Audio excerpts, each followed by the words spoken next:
Working for Six Nations. Do I just, which one do I press here? The arrow button. Okay. Six Nations.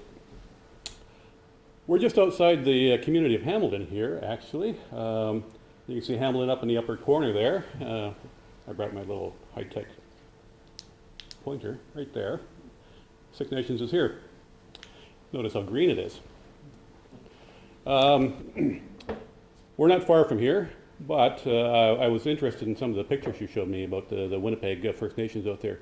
We still, at Six Nations, still do have some concerns over water. Actually, we have a lot of concerns over water, even though we live along one of the largest and within one of the largest watersheds in Ontario. You would think that we don't have any issues with water living right along the Grand River, but we do have quite a few. There's still a number of people that don't have access to water, even on Six Nations. Fairly affluent society, located within the Greater Golden Horseshoe, one of the most affluent areas of Ontario for sure. So, where and why would we have the problems with water? There again, I like your title. That mucky middle thing is a really good title. We've been in that area for a long time there, and trying to look for ways to access information, access experts, access funding, all of those things that come with.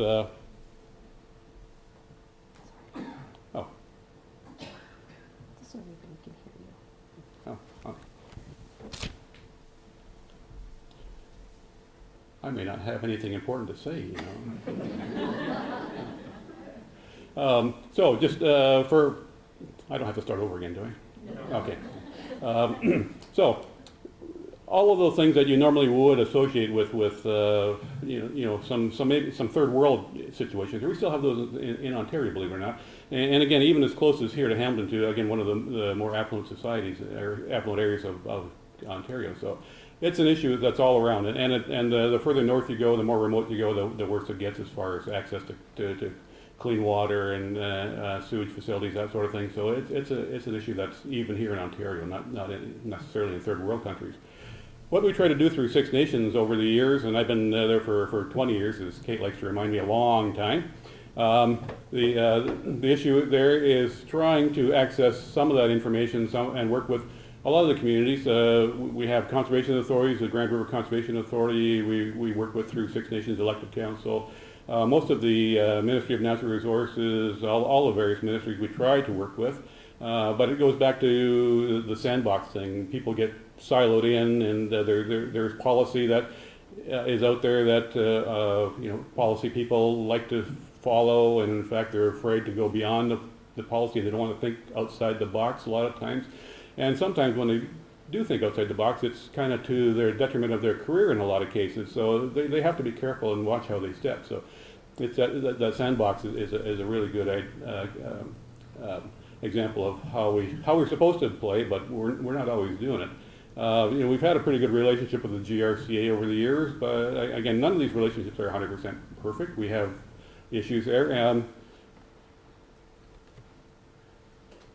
Six Nations is that little orange dot at the bottom of that large gray rectangle there. We're talking mucky middle. We're kind of at the boggy bottom down here. We get the effluent from about 1 million people. We're drawing water out of the Grand River, and the Grand River is still used as a way of assimilating a lot of the waste, a lot of agricultural runoff, a lot of other issues, industrial runoff, that sort of thing. There's several beer-making institutions along the Grand River, so there's a lot of issues there that have to be dealt with. The river didn't take overnight to get polluted. It took about 150 years to become the way it is now, and it's getting better. I mean, give credit to the people that are out there working. Even though there's more and more people. When I first started doing this, there was about 500,000 people in the watershed. Now there's close to 1 million, or potentially close to 1 million people that are going to impact the Grand River itself. But the river itself is sort of holding its own. Like, it's not getting bad. When I was a kid, in just before or after the dinosaurs died there,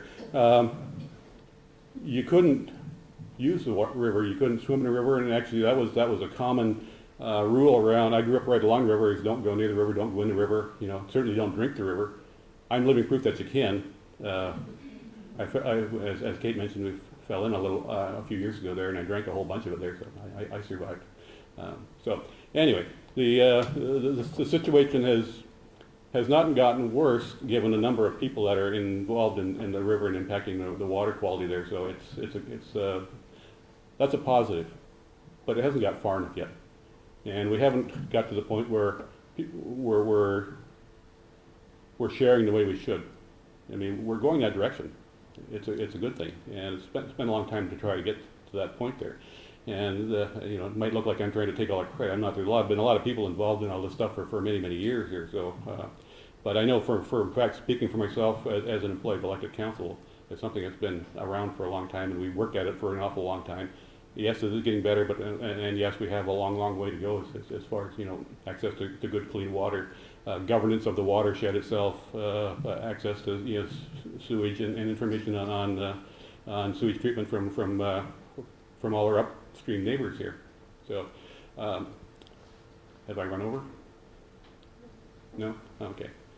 So I think that's pretty much what, in a nutshell, without, you know, going on too long about all this stuff.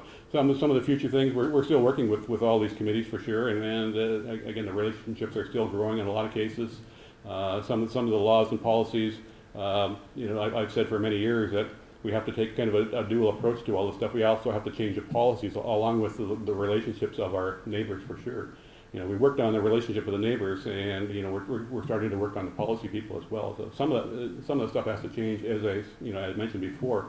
The people that make the policy and the people that have to follow the policy, they're kind of hamstrung in a lot of cases. They don't want to go beyond. So that's what we have to change. Is one, the thinking, and two, their the potential to get fired if they go beyond and over and above the box. There's a lot of people that want to go there, but they're afraid to. So, so I think with that, I'll I think of anything else right now. So, okay, thanks.